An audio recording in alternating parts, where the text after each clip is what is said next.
Hello, and welcome to the Justice and Coffee podcast. The podcast where we talk justice over a coffee with a special guest. And on this episode, I got the chance to talk with Nisha Anand, CEO of the US NGO Dreamcorps, founded by the CNN commentator, lawyer and activist Van Jones. Neesha is a smart, articulate and passionate communicator who shares her story with me from punk rock teenage activist to the bridge builder who helped unite both the Democrat and Republican parties in an historic piece of criminal justice reform known as the First Step Act. Amazing guest and an absolute joy to talk with her a few days ago. At a time of growing political polarity and social disharmony, it's encouraging to hear from someone with an educated, pragmatic and hopeful vision for the future. Here's Neesha. Neesha, welcome to the Justice and Coffee podcast. It's such a pleasure to have you on. How are you today? I'm pretty good. Thank you for having me on. It's really exciting to have you. I was researching your life, Nisha Anand Incorporated, before this chat, and I must have listened to 6 or 7 of your interviews just this morning alone. I was doing some decorating work and I was just bathing in all things Nisha as I did it. But I've grown in my knowledge and enthusiasm and awareness of everything that you are doing and you've done with your life. So I'm like a kid in a sweet shop. Like, okay, which bits shall I try and re-invoke for our podcast? Well, we could take this bit and we could take this bit, but there's so much we could talk about. So thank you for coming on. Well, I'm excited to talk. That's a lot more podcast listening of me than most people in my own life will do. I think even my kids haven't listened to one. Now I'm drinking coffee. I can see, and now this is a podcast, so no one else can. But as you took a swig there, you were drinking from a mug that says Mrs. Leonardo DiCaprio. Is that right? I sure am. This is a great story, actually. My daughter, she's 14, and I think that means she was 12 when the pandemic started. And she's a very active kid, super social. And as months and months went on, she started to slowly get more depressed. She would watch a lot of TV. She'd stick in her room. It was really hard for teenagers. And one night, it was just me and her were home. And I said, why don't we watch Titanic? Because I remember when I was her age, that was a big movie for me, or maybe I was older. I can't quite remember the timeline. And we put it on and she fell madly for Leonardo DiCaprio. And then we watched every single Leo movie in the pandemic. And I hadn't seen a lot of them. There's some really good ones. And so I even discovered some great movies too. And I mean, when I say we watched all of them, I'm pretty sure we watched every single thing he's been in more than once. And it got her through the pandemic. So one of her friends sent her this mug, which she drinks out of proudly, although today it's mine. Today you are Mrs. DiCaprio. Yeah, no, he's a good star to enjoy. Did you even see The Revenant with her? That's a bit of a violent film. Yes, we saw The Revenant, but I have to say the one that I wish I hadn't seen with my children was Wolf of Wall Street. Oh gosh, yeah, that was a lot. They loved it.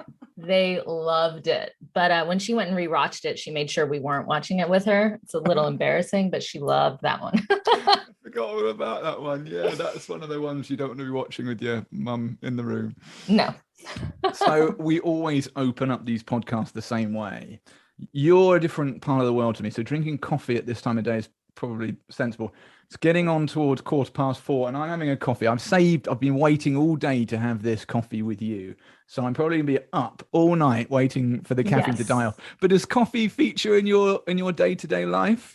Absolutely. So my husband is the coffee maker. And the reason why is he's gotten so down the coffee culture that I don't even know how to make it anymore at our house. He weighs it, he grinds it and he weighs it and he puts it in our Chemex and it has all sorts of different processes. The temperature has to be exactly right. He has a little pouring kettle. It has gotten so complicated. I don't even try to make it. And I use that excuse at work too. So actually our CFO, our main accountant, financial officer, he'll come in and make me coffee in the office too. Cause I just claim I don't even know how to make it. So it's a nice thing. People make me and bring me coffee all day. The use of the word Chemex there has immediately given you brownie points. The coffee lovers amongst us are gonna, our ears would have pricked up like, nice. Yes. And he has a hand poked filter that's made in Portland, Oregon by hand. That's like the silver filter that sits inside the Chemex. So yeah, he's gone way, way in there. That's it's not like a V60. That's amazing. Yeah. Well, he sounds like my kind of guy, and I'm sure having listened to so many of your interviews this morning, I know Nisha, you're my kind of woman. What I would love to discuss with you. Well, there's so many things we could talk about. I'm going to have to be really careful about what questions I ask, so we get the best of this time together. But as I speak to you today, yes, you're a wife. You are a mother of two children, one of which you just referred to, the Leo fan. The other one being a baseball playing teenage boy. But you're also the CEO of this amazing nonprofit in the US called Dreamcorps. So for those of our listeners never heard of Dreamcorps, could you give us quite a high level description of who you guys are and the sort of work that you're doing? Yeah, we're a national nonprofit or NGO or charity organization. I don't remember exactly how they say it around the world, that works on social justice issues, social justice, racial justice, economic justice. Our main focus areas are criminal justice reform, climate, and tech inequity and diversity in the tech sector. And what's unique about the work that we do, yes, we very much have a set of values, and we have very much a worldview, the kind of world we're trying to create in the future we want to create. But our non-negotiable, the thing that I think makes us really special, is that we refuse to play into division. Any solution we offer can't further divide the country, can't further divide us as people. It has to bring people together. And so one of the things that we have to do when we do that is have the biggest table possible. So we have the most brains at the table thinking through these ideas to come up with the solutions that we come up. So we use words like common ground. We do work on legislation that's bipartisan in nature. Our two-party system, we have to work on things across the aisle. We talk about building bridges and, listening to each other. That's all a part of the work we do. So there's a heart element, which is we need to find each other and heal each other. But there's also this strong strength element to it. It's like, we're going to pass major legislation. We're going to have a huge impact. We're going to get as big as we can so that we can change the world for everybody. So I like to think of us as kind of this hard and soft beast. You've got the dream and you have the core. I think that really talks about us. Yeah, that's Dreamcorps. Nice description. And when you say we have the core, the spelling of Dreamcorps is like CORPS, like Marine Corps, yes, rather than the core of an apple, right? Now, you said your values. One of the values on your website is servant-hearted or servant leadership. I love that. And you being the leader of this organization, I just wonder how that works out in your style of leadership, what being a servant-hearted leader is to you.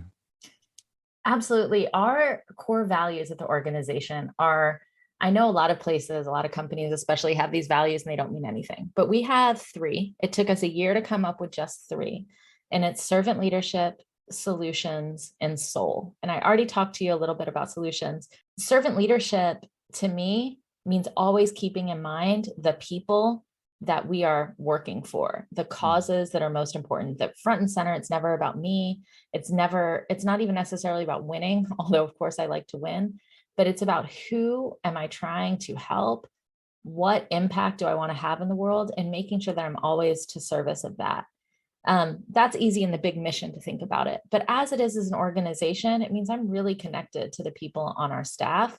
I can't see it any other way.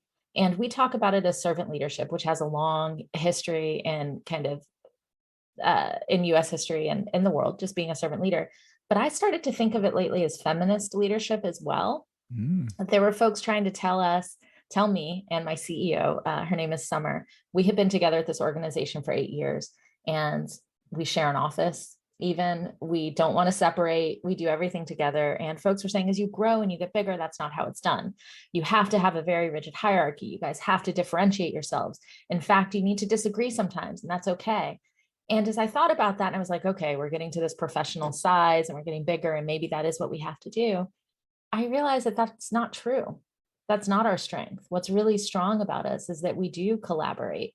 We listen to each other and we show people that we are united. And in fact, the entire staff, I think that you'll see that across our staff and when we're out in the world, that feeling of we're together, it's throughout the organization. So I think servant leadership, yes, it's a way about our mission in the world and who we're trying to serve, but it's also about how we be, just how we act every day with each other. So you're the one that takes out the trash. You're the one there cleaning up at the end of the day, leading You'll like have a to I was moving furniture around all last week. We had a great donation from a friend. And yes, I am the one that's like, I will get down and dirty. Absolutely. And everyone will. I love it. Well, on the subject of donations, I thought I'd interject at this point. So for some people that aren't familiar with Dreamcorps, I go, well, that sounds lovely. I wonder who Bryn's got on this episode. Jeff Bezos gave you guys $100 million recently. Is that not correct? But to correct, he gave Van Jones $100 million. This is something that's hard to correct. Van Jones is the founder of our organization. He is my mentor. He ran the organization for a long time, and I'm lucky to call him a dear friend. And I worked with him as a fundraiser, actually, at the beginning of my career at Dreamcorps. And so I know how hard it was to raise money. I mean, I was a fundraiser for any organization, but then you have somebody like Van Jones, who, for international listeners, he's on CNN. So if you watch CNN, you probably know who he is. But if you don't watch CNN, he's had a career like mine. He was like an activist in the street. That's how I got to know him. And then one day I went off to have kids and kind of got out of the, activist thing. And I see Van Jones has a job in the Obama White House. After that, I see him on CNN as a host. And so his trajectory fascinated me. How did someone like me that was just, loud and protesting on the street end up with this life of consequence? And then I was lucky to work for him. And fundraising for him, I was surprised. Like, why won't people just throw money at this guy? He's got the best ideas. He's a huge visionary. He's always been ahead of where the country is. He recognizes patterns well. He's phenomenal in predicting what is going to happen in the world and what the world needs. And so when he was awarded this $100 million, my reaction was, it's about time. It's about time somebody invests that much in his vision. And so this gift from Bezos to Van was for Van to use however he wants. And so we were lucky to get some of that money. But Bezos also, he started the Bezos Earth Fund, which gave a lot of money out, not just in the US, but internationally. And so before the $100 million gift, we were lucky to get also a Bezos Earth Fund gift directly to Dreamcorps, which was pretty significant as well. So yeah, something's working. And I got to tell you, I had been screaming about common ground and bridge building to funders forever, as had Van, and nobody wanted to hear it. And I love that the award was the Courage and Civility Award, because that's a lot of what I think Dreamcorps does. We have the courage to do things that might not be popular. We have the courage to really fight hard and fight big and do things that have never been done before. But the civility piece of it, that we're not going to hurt people in the process. We're not going to point fingers and call names. We're really going to figure out a way to do it so that it's durable, it lasts a long time, and it includes everybody. So it feels really fitting that that award went to Van, and we are incredibly thankful that we're getting gifts from Van as well and helping him figure out, what to do with such a sizable gift. It is a sizable gift, isn't it? Yeah, I don't mind taking a bit of that if he's still struggling to put it out there across the world. I find it really interesting that donation, that gift as you describe it, came from Jeff Bezos as well. I think the whole theme of what I get from looking at you, Dreamcorps, Van Jones, is this. It sort of questions these conflicting categories of left and right, the expectations of the Republicans and the Democrats, and how to build bridges, how to find peace, how to find unity of vision, and all the complexity, which we'll get into. But I find it really interesting when I stumbled across this fact that Jeff Bezos has made this significant investment, and the $10 million he gave to the green part of those third of the Dreamcorps. You think, well, he's such a bad guy in so many people's eyes, right? He is, because of his enormous wealth, for many people, and extraordinary success and growth at Amazon. For many people, Bezos has become a bad guy. which is curious, but not without, it's not without rationale. I can understand for some reason why people might find him a difficult character when he's flying people into space and the rest of the world's on their knees for a pleasure cruise, But what often doesn't get a great deal of oxygen in the press is the type of donation that he makes to organizations like yourself that are doing this amazing work. And obviously you've had the opportunity to meet this remarkable guy, unquestionably remarkable man. So I love that. Like straight away off the bat, there's this conflict. And I know that you come from a leftist, progressive stance, and perhaps the Neesha of old would have kind of had an opinion on the kind of character of Jeff Bezos, but to then suddenly, oh, well, now I'm challenged because he's just donated this life-changing figure to our work. Isn't that part of your story, actually, this constant situations of challenge? It is. I mean, are any of us all good and all bad? We want to categorize and put people into these boxes. You evil, you good, you're with me, you're not with me. And we all know that's not true. We live nuanced lives. We are all nuanced people. We're combinations of so many things that make us all, I mean, you're going to find out, I'm sure, throughout this podcast, I'm an optimist and I just love people in general. Like that's just my way of being. But honestly, humans are remarkable. Every single one of us are like, who we end up becoming because of all of our experiences, that fascinates me. And we're nuanced and we get that. And I think that even in myself, I have all these different identities on a daily basis. I try to figure out what to do with. I grew up in Atlanta, Georgia, in the South, and my parents were immigrants. And back then I was born in the 70s. So grew up in the 80s in Atlanta. It was very much a black and white town. And I was somewhere in the middle. I was always a misfit. I didn't fit in. And there are a few things you can do with that when you don't fit in. You can always be an outsider, and people will always make you an outsider. You don't have to do that yourself. It just happens. But there's also a superpower that comes with that, is the ability to fit in into a lot of different places, the ability to translate between all different worlds. I had to literally translate for my parents, for sure, but also there's a figurative translation and bridging these cultures. And I feel like I do that in myself too. I was a punk rock kid, very rebellious, super activist, but I was also captain of the debate team. I got straight A's. I was going to make sure I impressed any of my parents' friends who wanted to know I was doing well. We all have these things in us. And I think that we do ourselves a disservice to try to ignore the good in anybody. And one of the biggest pieces of legislation, perhaps it's going to be the career highlight of my entire life, I hope there's a lot more, but so far, was passing this one piece of legislation called the First Step Act in our Congress. And this was a piece of legislation that was significant, like the most significant piece of criminal justice reform in our federal government. Here, our prisons they're both federal prisons and then state prisons. So to make a law on a federal level, we had to pass it. And here, the final law has to be signed by the president, and that was President Trump. And so on a very real level, you have a question. Can I work with somebody who I know on 99 out of 100 issues, we do not get along? On 99 out of 100 values, we don't match. But if there is one tiny one where we can find some common ground, or we can work together for this one thing, should I not do it because of all the other distasteful stuff? You brought up servant leadership earlier, and the answer is no. If you're a servant leader, those people inside prison needed me to work with him on that one thing. Our whole staff had to ask themselves that question. We knew that was the fight ahead of us. And so even in an extreme, when you look at somebody like Trump, there is something that can be done. There's some path forward. And now 20,000 people are home from prison because of that one law. 20,000 people.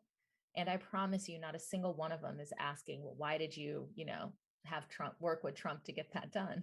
They're happy to be home. And they've continued the fight. And the leaders who've been inside, who led that, no, it does not matter who's in the White House. It does not matter who is in Congress. You have to really keep that mission first. And I extend that with, I believe everybody has a role in making the world a better place. And I think Bezos is phenomenal at thinking, well, what is a role I have? He knows he has money. And to donate that much money to great causes, that is a role that he plays and one that is really welcome in the ecosystem of social change. Well, I want to come back to the First Step Act and unpack that, because it really is an incredibly significant piece of legislation that you've worked to achieve, and I want people to understand exactly what that means. But let's go back to that young, rebellious, uh, slightly sanctimonious teenage rebel that you described. Can we do that? Can we go back to this Let's go this for young it. life? No, did you say it was Atlanta, Georgia, where you grew up? Is that right? Yes. And you were the punk rock antagonistic activist. So tell me about that. What do you think? You mentioned being a misfit. Do you think that was one of the reasons this characteristic came to play, or was it something that's been there from day one, whatever culture you grew up in? I wonder this because I've seen it in my own kids. There's some people who always root for the underdog and some people who always want to root for the team that's like the hot, best, exciting team. I'm one of the underdog people. And I'm also one of those folks that just like, I hated anything that was unfair. Anything that seemed, because I was, I certainly felt the impact when people treated me differently. So any other places where I saw it, where I could take it and depersonalize it and point out, well, that's unfair. That doesn't make sense. I loved that too. So I think my parents would say from a young age, I was going to turn out this way. And yeah, I guess I felt like if I was going to break the mold from the perfect Indian daughter, which would have been just to marry well and make sure that, I did everything right. I looked good. I had good grades and I found a good husband. If I was going to break the mold, I really needed to break it as extreme as I could. And my parents were wonderful in, sure, they didn't like it a lot of the time, but that was part of the American dream. Part of why they came here was that ability for me to find my own way and not have to do exactly as was told in India. And so I broke the mold pretty hard. I broke them in. In college, I think I was arrested over a dozen times for protesting things. It was not at all on on my dad's probably dream list for his child, but yeah. And is there any one particular memory you have that you think, oh, that's probably my clearest first memory of fighting what you saw at that point of your life as a gross injustice? I remember the first time I organized other people, which was a pretty impactful moment. I can't remember the first injustice that I pointed out. I should actually think about that a lot. I'm going to think about that. So I have a new story. But I do remember the first time I organized, which was in high school. I went to a private Catholic high school and we had uniforms. And I was a young feminist and I decided I was going to stop shaving my legs because that was some patriarchal crap that I wasn't going to do. And so I stopped shaving my legs. And realizing that some people didn't like it, I also would start wearing the boys' uniform because it didn't say in our handbook, the boys wear pants, the girls wear skirt. It just said, this is the uniform, and it listed it. And so I also decided sometimes I'd wear the boys' uniform. Sometimes I'd wear the girls' uniform with hairy legs, and sometimes I'd wear the other one. I got called into the disciplinarian's office at one point, and she told me that I needed to shave my legs, that some people had been complaining. This will be funny to you. She said, this isn't Europe. Don't do this here. and I defiantly said no. I gave her some, I was, like I told you, captain of the debate team. So I remember saying things like, you can take your patriarchal assumptions of what a woman should be and stick them somewhere else. I had a long lecture for her. And then the next day, of course, I didn't shave my legs, but I also then organized other girls in my high school to stop shaving their legs too. And then what? What was she going to do then? And that was pretty powerful. It was a very small, your school is this very small version of the city you're in, of the country you're in. And if you can do it, and this I tell young people too, like what injustice do you see at your own school, your own college?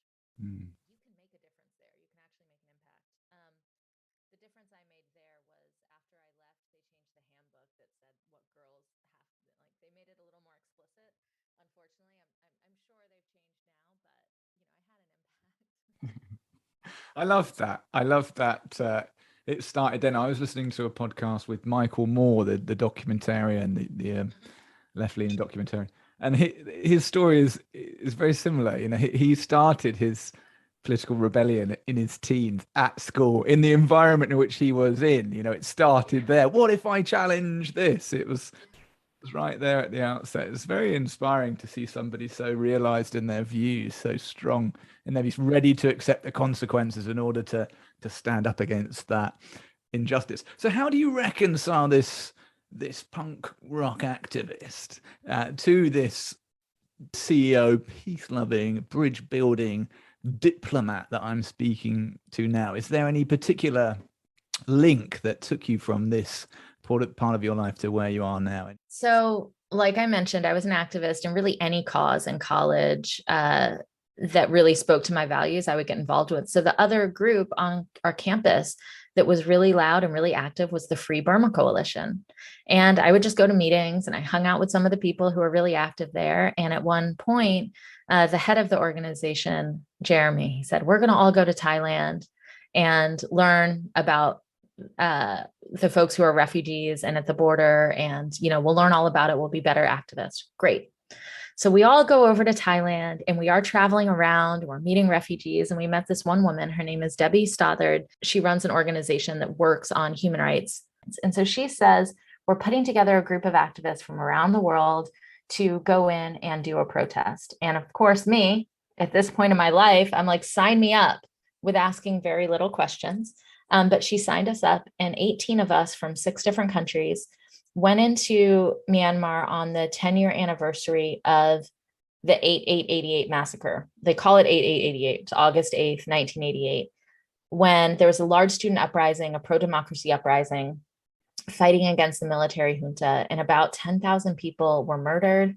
Other students from the city or other activists that were pro-democracy activists fled, leading to a large refugee crisis. And some of them took up arms on the border in some of the other regions of the country, and a lot fled. And we were marking the 10-year anniversary. We went in, 18 of us, and we had these little leaflets that said, we are your friends from around the world. We support your hopes for human rights and democracy. That was it. That's all these little red cards said. And we knew it's highly illegal in a military dictatorship to bring in. We snuck these leaflets in. We tied them like under our shoes and our soles. They were in like our bathroom bags. We had all sorts of clever ways to sneak these cards into the country. Just that alone, was a massive crime. And then we handed them out. It was a well-coordinated action. We had flights back to Thailand that all of us were supposed to get on, and none of us made it. All 18 of us were arrested in our different parts of the city. And we didn't know for a week. We had no idea if all of us had gotten arrested. We weren't able to talk to any outside people. We really were kept in isolation. I was with my group of 3. I remember running into someone else when I was brought to the bathroom in prison and realized, another group had been arrested.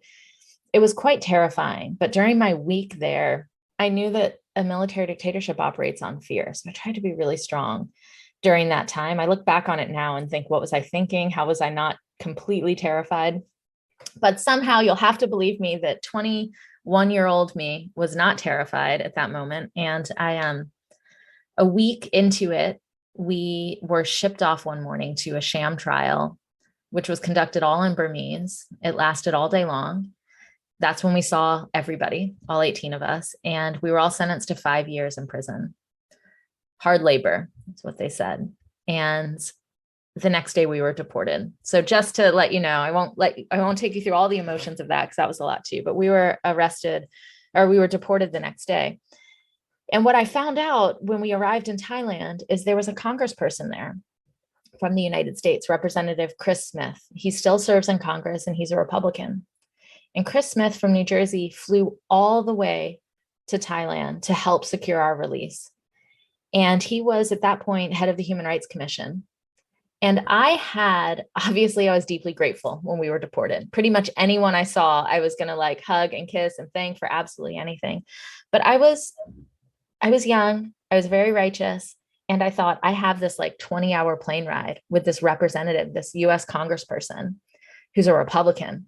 So I'm going to talk to him about every single issue that I want to talk to him about. We're going to hit all of the hot topics. I'm going to just like grill him till he changes his mind on my issues. That's what I thought. And I thought it was my duty and my responsibility to do that. Absolutely. As an activist, I felt like I had to do that. But we started the conversation sitting next to him, and he immediately started talking about human rights abuses in other parts of the world and wondered what I thought of that. And we started this long conversation all about things we had in common, views that we actually agreed on. And in that moment, I realized I didn't actually bring up anything we disagreed on. I found it was much stronger in that moment to really discover he knew things that I didn't know, even as much as I had studied him in college, obviously because of his position. And that really, really opened up my mind about how I thought about everybody. Like, was this really the enemy? He flew and got me free, helped get me free. And he cares about all of these same things that I think about. And it really shifted my idea that that's not actually the enemy. The enemy is the injustice, the oppression, the inequality and inequities that we face. That's what I'm fighting against. It's not the people who have different ways of trying to solve these problems. I love that. I absolutely love that story. I think it's amazing. And I think it boils down so often to getting to know people, doesn't it? Building a Absolutely. relationship. And we can have I think what you said earlier, actually, we can always listen to the people we agree with, surround ourselves with the people we agree with. Easy. Yeah. And that's a comfortable life, but we don't tend to progress beyond that. And we can put up our barriers and defriend and deplatform and ignore those we don't agree with. But actually, sitting down, breaking bread with people, having conversations, developing some sort of relationship makes a heck of a difference. Doesn't always change people's political opinions, but it changes the way we think about them too, doesn't it? Yeah.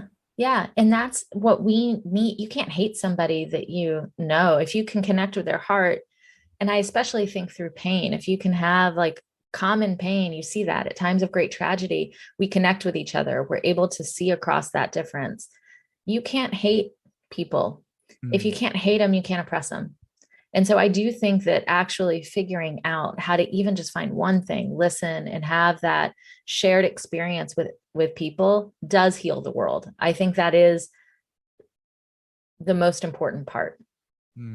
It's impossible to commit the atrocities that are committed on a global scale without the dehumanization. That's a big piece of it. And so conversations and just being curious about people breaks that, makes it impossible. Yeah, I think that it's fascinating, really, but I think most people, whatever which side they sit on a variety of issues, are led by compassion in some way. So it might be on one side, they are compassionate for their fellow colleagues, blue collar workers that are losing their jobs due to the exploitation of work to overseas. So they've developed an angry rhetoric perhaps towards the outsider based on losing employment opportunities in their community and all that. But there's a compassion there for the everyday man, their colleagues, their friends, their family that are out of work. It comes from compassion in the same way those that defend those who are the outsiders, the minorities amongst us, the underprivileged. There's a more immediate, there's an obvious compassion there. But there are both of those sides would see it as being compassionate for somebody. And I suppose it's finding that unifying element of love that he talks so beautifully on. In this one, like what you just pointed out, that is the perfect example of we need to listen to each other because we have blind spots. We do not want to admit that the other side is right, but it's so obvious that the other side is right. Absolutely, you want to protect the folks here who are out of work and have had their communities completely decimated by globalization. Like there aren't jobs, and there's a lot of America where there aren't jobs. Those folks really do need our help. They need our compassion. We need to protect them and help them reskill, help rebuild communities. And all of the folks that are coming across the different borders, whether it's because of a humanitarian or environmental crisis or purely just immigration and opportunity, we also want them included. We want to make sure they have a chance at a great and amazing life. So if we all agree that a good, healthy life is important to all of them, we should be able to find a solution that solves the folks who want to protect the people already here and the folks who want to protect the people coming. That doesn't seem like mutually exclusive items. It's just we're refusing to admit that either side has a point. They got a point. I'm positive we can come to the table and find something that works for everybody.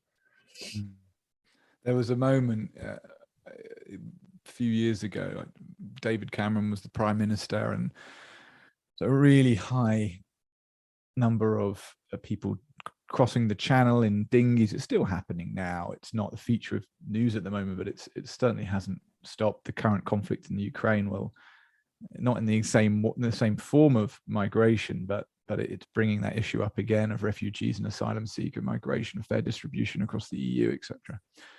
But the Conservative Party were trying to have quite a strong stance on it, quite a protectionist stance.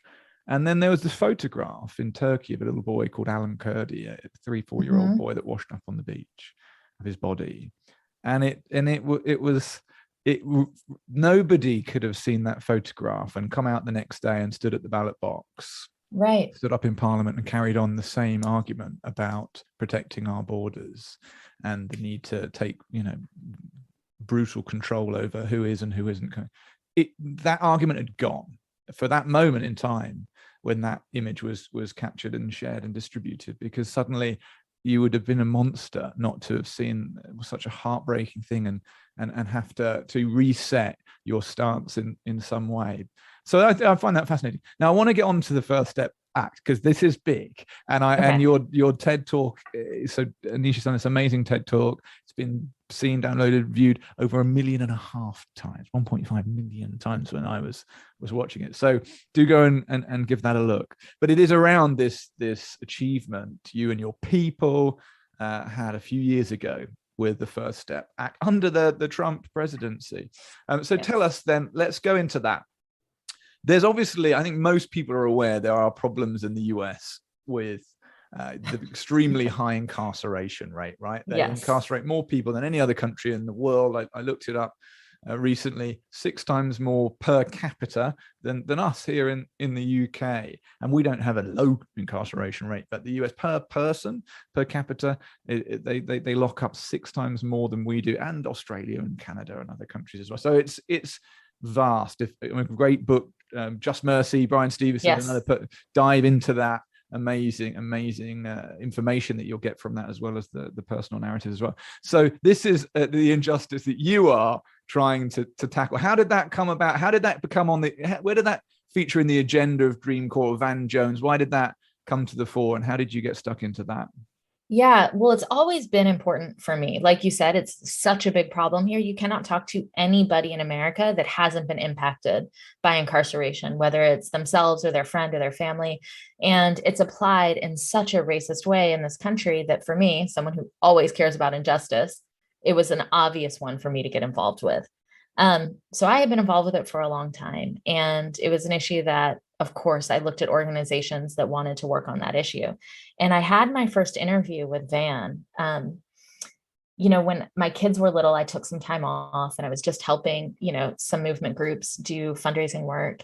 And I knew I wanted to play a bigger game. I didn't want to just do local politics, which is important. Everyone should too. I'm not saying don't do local politics, but for me, I knew I wanted to do something bigger.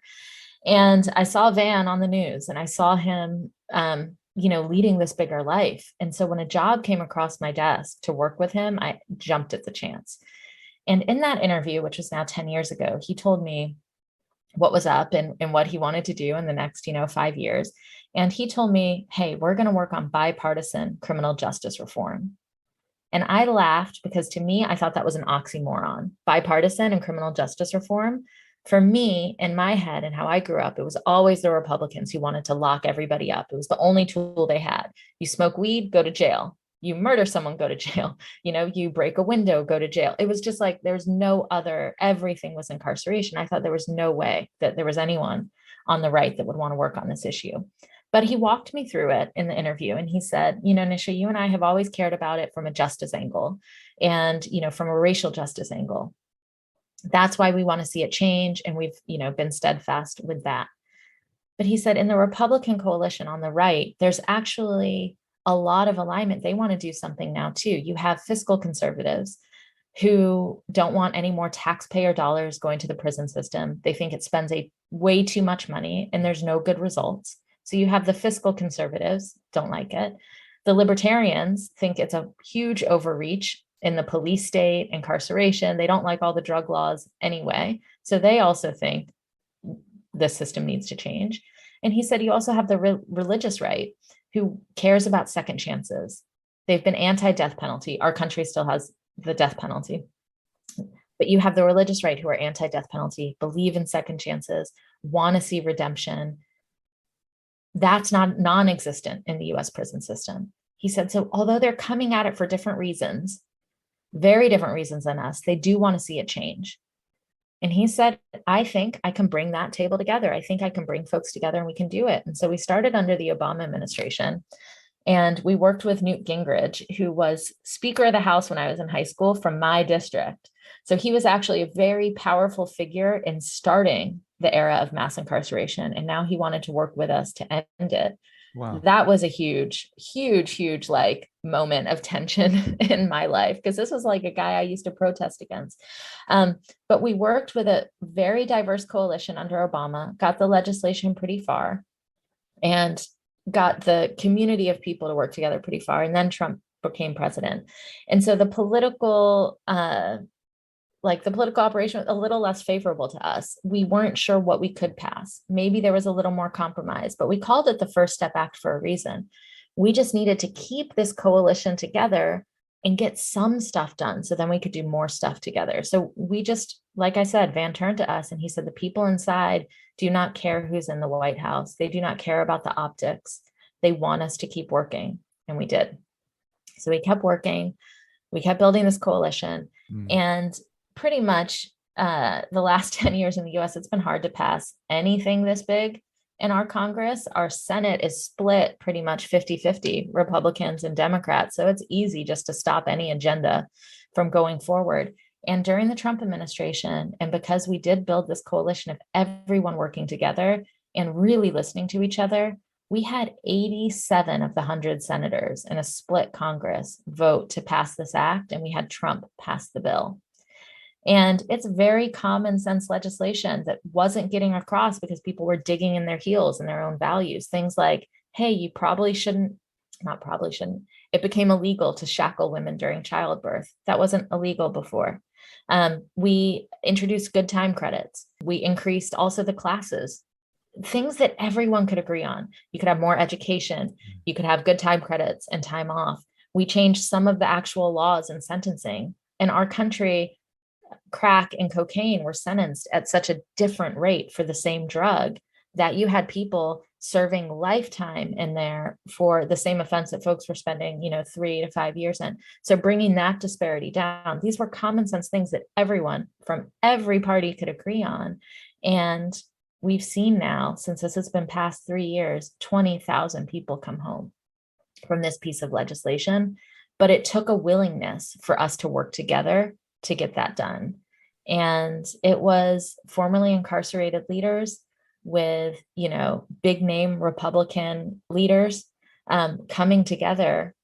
You had Trump and you had Van Jones in the same room getting this done. And it's really inspired me to keep moving and thinking about how we can get that done in bigger issues like climate.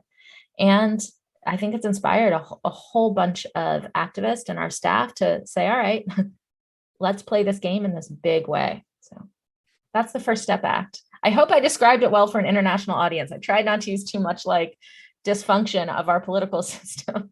No, you did. You described it very well. And criminal justice reform, if we were to take that one subject alone, I'm sure we could discuss it for hours and hours. And it just makes me wonder what's going on in my own country, rather selfishly, really. But it's a subject probably all over the world that yes. needs a great deal of attention. There's terrible injustices that take place within the criminal justice system and the prison system in most countries. And some perhaps would suspect that the UK, the US being the more developed nations of the world, we'd like to hope we'd lead the way. But sadly, I can't believe we can make that claim. What's next? After you're imbued with the confidence of achieving this home run, to use a US phrase. I've gone into a super Englishman on this podcast. Yes, I'm not sure why. Home run.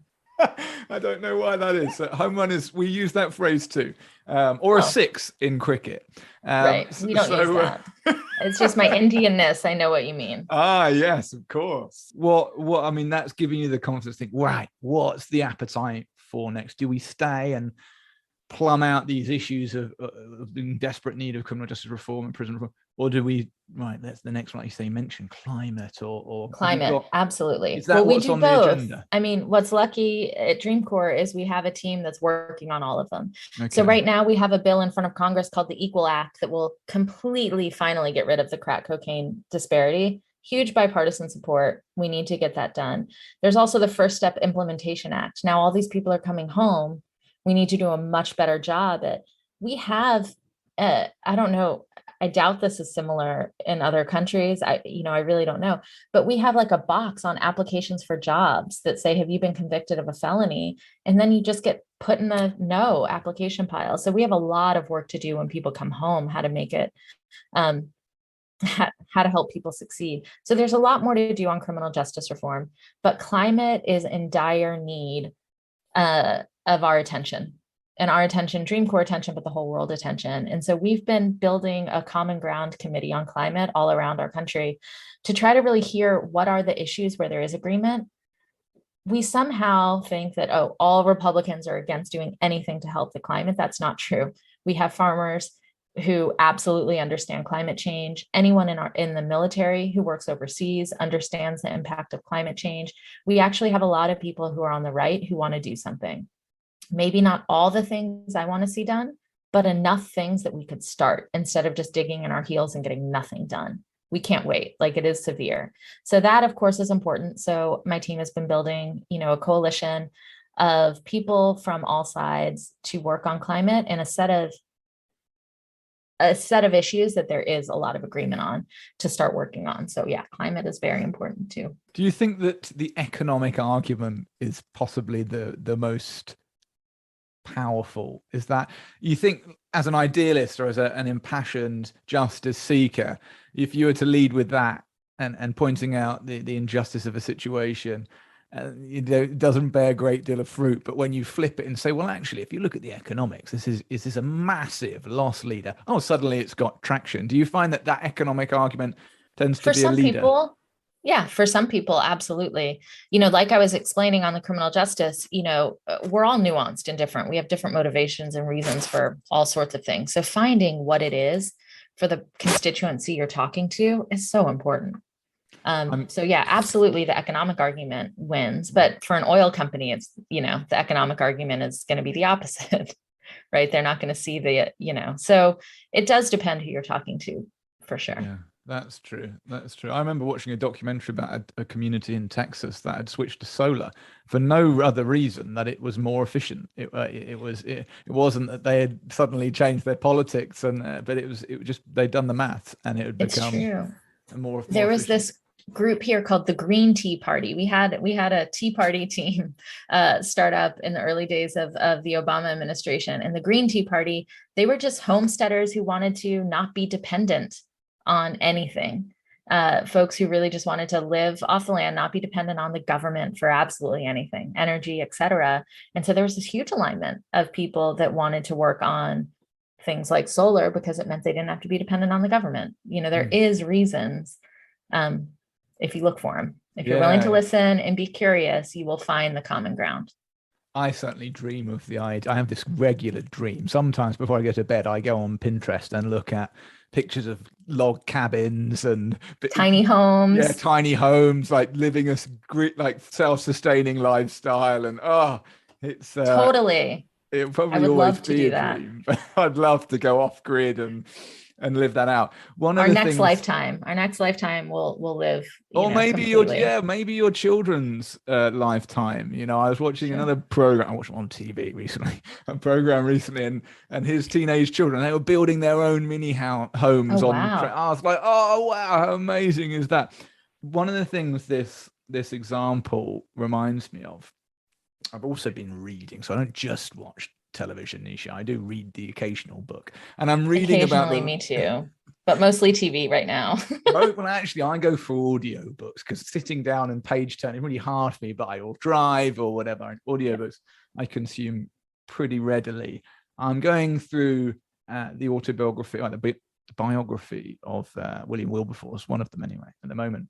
And what was so interesting about when he passed the legislation of the abolitionist work he was doing to outlaw the slave trade back in the 1800s, he had exactly the same issue, that he was started off from a moral point of view about the immorality of slavery. Yeah. And it Does was not like, work. this is going nowhere. So he had to go at different angles. He talked about by putting slaves on certain colonies, there was a higher chance that they would riot, there would be insurrection, they would lose control of those colonies. So we really ought to stop sending slaves there. And then he had to make the opposite argument. So, well, actually, if we ban slavery, then our enemies have colonies, they will be less profitable because they'll have less labor. All of that had nothing to do with justice, these arguments. But for some politicians, they had traction. They got the vote, and the bill was passed. So it's the same game 200 years later.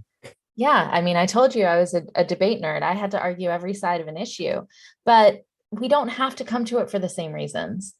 We really don't. We can come to it for our own reasons and still get stuff done. It is a losing strategy to feel like you have to convince someone of your own morals. That never works. If I sit across from someone and tell them, oh, you're racist and you totally suck, join me in my, movement, they're not going to do it. That doesn't work. So instead, speak to, find out what makes them tick.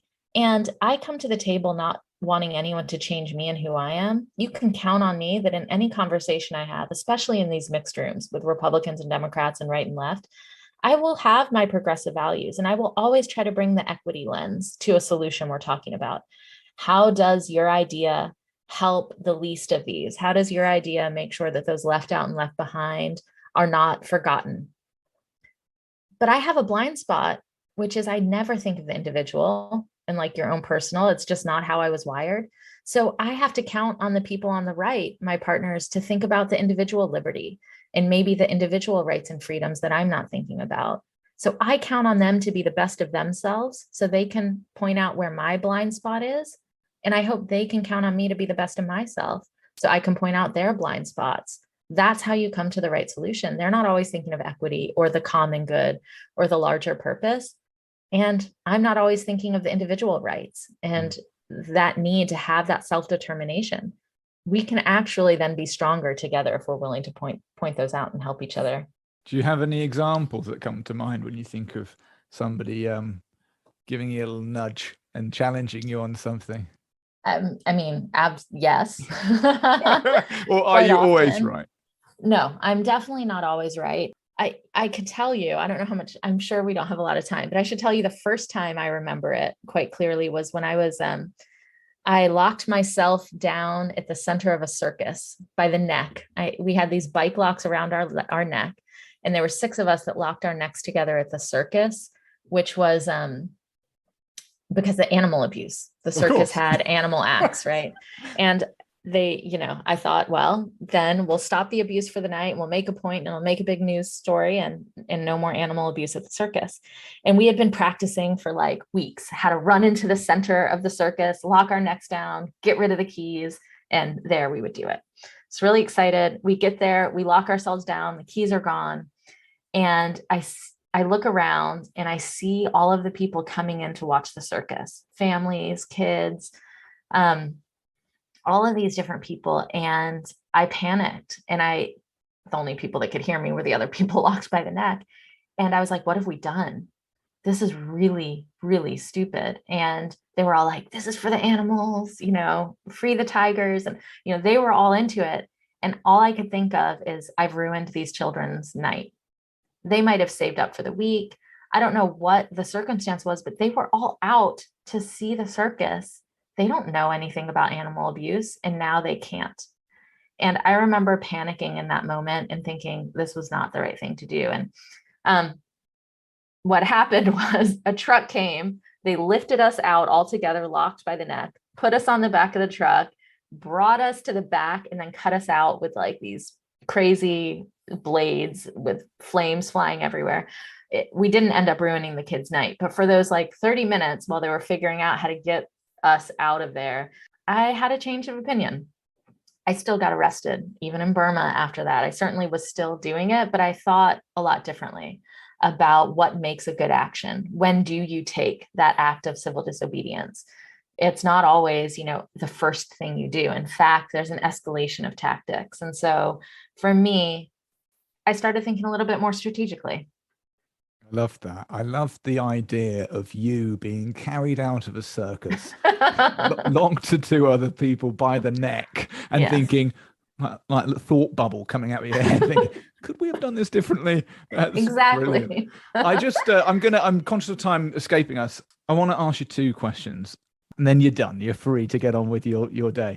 The first one actually is I'm thinking you are a unique and wonderful individual, but there are also people, I think, they'll be listening to this and think, I can relate to Neesha. I might see certain characteristics of her in me too. For that person growing up with this passion for justice, and they feel a tendency to outwork that, perhaps in debating, perhaps by protest, civil disobedience, the phrase you just used. What wisdom or advice might you have for somebody at a younger stage of life that has those tendencies and characteristics from all the things that you've learned? What could you share with that listener? One, I think do it, honestly. I think there's nothing better than learning, and we absolutely need the folks that are really excited, really new, and really passionate to jump in. We do need the folks out on the street. I would say getting active is more important than doing it the right way at first. You just go in and you learn like anything else. And I think the other thing that I wish I had done was really found mentors earlier. That I know it all in general. I kind of act like that is a part of who I am. If you're a know-it-all, then the number one thing I can tell you is you don't know it all, and find people with more experience. For me, what I try to talk to people now, because a lot of my friends came from the same active part of the left that I came from, and they look at me sometimes, and younger me might look at me and think I'm a sellout. But certainly some of my friends think, oh, she's a sellout working with the other side, working with, getting money from Bezos, all of that. It's very much a part of the conversation. And what I try to do is say we're part of a big ecosystem and we all need each other. And I wish more people saw that. So I would like, and I think the younger generation understands it a lot better than my generation, is that we all have a role to play in making the world a better place, no matter where you come from, not just the ecosystem of the left, but I think the entire country. If you're in a corporation, if your company wants to make a change, I never thought I would see how many companies jumped on board with Black Lives Matter. That was huge. And the fact that they wanted to do something at that moment means that they could want to do more and more and more. And that's encouraging. So I think everyone has a place. And to, that like uncle you argue with, at the table, they have a place in change too. Even if they're not going to agree on your own politics, can find something to work on together.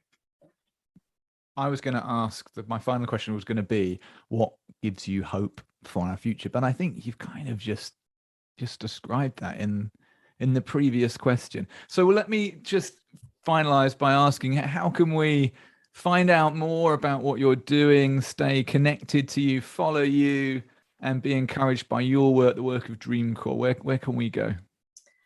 Well, definitely. I'm going to tell you my personal website is nishaanand.org, because Dreamcorps is actually working on changing our name. Because if I told you our website, you would realize the problem that I always have to spell out corpse, CORPS. So nishaanand.org, and you should be able to find things from there. You can find me on Twitter. You can find the organization Dreamcorps, and soon we'll be changing our name, which will make us much easier to find in the future. So I would love to stay connected. We do want to build a home for change makers, people who want to change the world, but don't want to do it in the nasty, divisive way, which seems to be the loudest part right now. So if that's you, if you want to change, if you want to fight for social justice, and you're sick of the division and want to find a new way to solve problems, then Dreamcorps is the place for you. All right. Awesome. Neesha, you're awesome. It's been so good, so good to talk to you, get to know you a little bit. Please stay in touch. I'd love to speak to you again at some point. And God bless. Have a good day. Keep doing the good work. We're supporting you. We're cheering you on. Thanks. And you too. I'm cheering for you too. So it is possible. It is possible to unite people of supposedly opposite political viewpoints over key subjects by choosing a multi-dimensional approach in order to discover those areas of common ground. Love it.